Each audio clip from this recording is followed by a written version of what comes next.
question overall is about gun control, but it's primarily directed at Ms. Kent and Ms. Ward. Obviously, it's a concern. There's a lot of people that are here. I guess I have more of a question slash statement. Number one, my question is, how do you feel about that? Number two, my statement is more of the situation that we're in is win-win. Because if we see, I think the gun laws that we have right now in Minnesota are plenty. Obviously, there's a lot of talk about increasing them, making them more stringent. So, it's win-win for us because if you guys, in particular, I probably know how Andrew will vote. I won't presume to know that, though. If you guys vote for stricter gun laws, well, if you don't, then you didn't vote for stricter gun laws. If you do, there's going to be some fallout. Yep. You two primarily, I would imagine, and fallout on Senator Franken, Governor Dayton. Absolutely. And so what we do is probably, I would imagine, start the new legislative session by reinstating the gun laws and doing so with a full Republican Congress. So I'd be interested to hear your input on how you stand. Thank you very much for the question. This is an important discussion.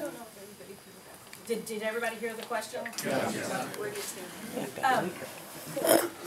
It is a very important discussion, and this is exactly the kind of discussion we need to be having. Again, my primary time and focus in my committees are education and transportation, and because it's transportation and public safety, I need to clarify that in the Senate, Judiciary is looking at the issues surrounding gun control, gun safety, all that. Public safety in the Senate committee is the different aspects with state troopers and highway, that kind of thing. So I just wanted to clarify that in terms of the expectations. So I honestly, this is not something I have been following the exact process of the discussion and the bill hearings. I've tried to as best as I can. I'd recommend you should. Please don't interrupt. I'm trying to answer your question. Thank you. My apologies. I'm trying the best I can, as I say.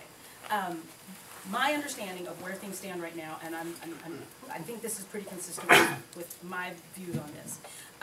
There's a recognition that at the state level, it's really challenging to try to make specific types of bans and do it effectively. And a gentleman standing a couple people to your left, and I've had some great conversations on this issue as well. I've been listening to citizens and their input a lot. So, I think it's not something that we can do at the state level very effectively. I think there are some questions within the frameworks of our existing legislation surrounding background checks, for example, making sure that people who are convicted criminals don't have access, but when I say convicted criminals, people who have been convicted and done their time and have been released don't have access to guns. And I think those are the areas in which we're making, because I got an email from somebody saying, how come the convicted criminals can get guns in jail? Why are we giving them guns in jail? It's like, no, it's not the people who are in the jails right now. It's the people who have gotten out that we need to make sure they don't have access.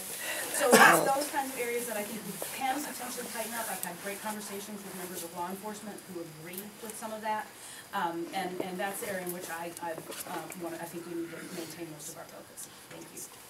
And on the same Andrew and Joanne? on the same thing, can you explain your no vote on Senate File 339? I will gladly explain that. Yes, thank you for bringing that up. Yeah, it's related. That had to do with, again, the process and the way that we examine these issues. Because when that was brought up, that motion on the Senate floor. Yeah. Okay, yes, thank you. It was a motion from the Senate floor to bypass the committee process and have a vote on the Senate floor in that moment. But did the state said that you would? But it said that you would not violate the Second Amendment. Please let me finish. Thank you. An important part. What that does is it means there's no opportunity for public input on that question. It's important that the way our state legislature works is we have committee processes. And it was so funny, I got an email from somebody that night while there were hearings going on in the ground floor. Michael, where are you?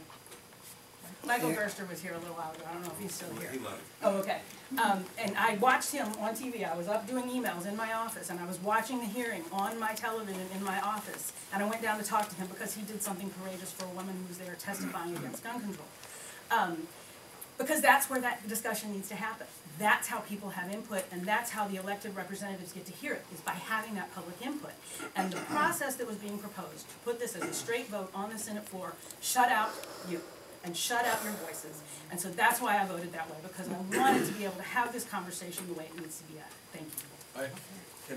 Let's let, I guess real quickly, if you would, very quickly. A follow-up question. We'll have some follow-up questions in just a moment mean, just on what she just said. Thank you. A point of clarification. You know what, I'm gonna just switch this for just a second. I have a background in education, as do most of the people up here in one way or another. And I worked for many years in processes of restorative justice. We would not, I mean, I had kindergartners who would know how to listen. Second graders, seventh graders, 12th graders, who know how to listen respectfully. That means no rolling eyes. Oh, come on. No rolling eyes, no comments. You listen. There's a difference, if you're listening, then you will hear differently than if you're trying to talk at the same time, because you're being disrespectful. Okay. So we need to be respectful to each other, and I will let you talk. Excuse me. I think I'm going to throw up now.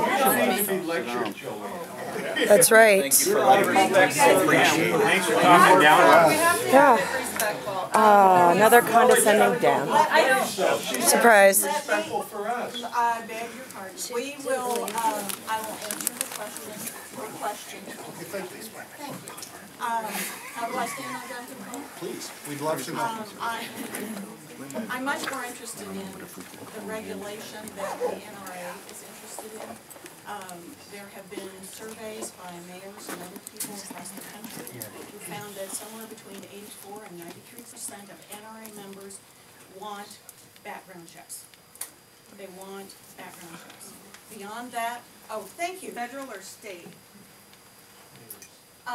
Doesn't matter, as long as we have the thorough background checks. It does. Yeah. That is not part of the survey. The general answer is that we want background checks. Who manages that? We'll have to work out it. I'm not on the public safety committees, I'm not on any committees that is addressing this.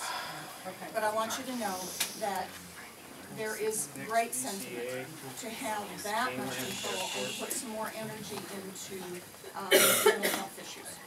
I appreciate you guys clarifying your stance, thank you. And there was just one follow-up for Senator Kent, I think, over here, and then I think we'll move.